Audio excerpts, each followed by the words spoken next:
In this lecture, we are going to learn how to create a 3D model on an existing part. First, pad this sketch. Now we want to extend this surface in upward direction.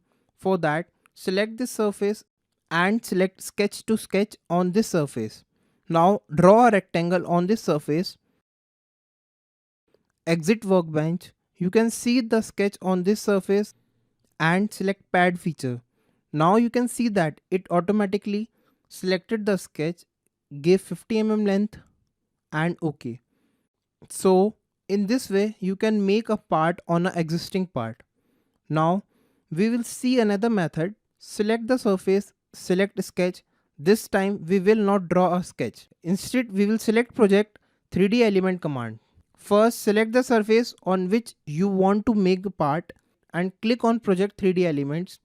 This will automatically project the outer boundary of 3D part into a 2D sketch. So you can see that the 2D sketch is projected on a surface we had selected. Select pad.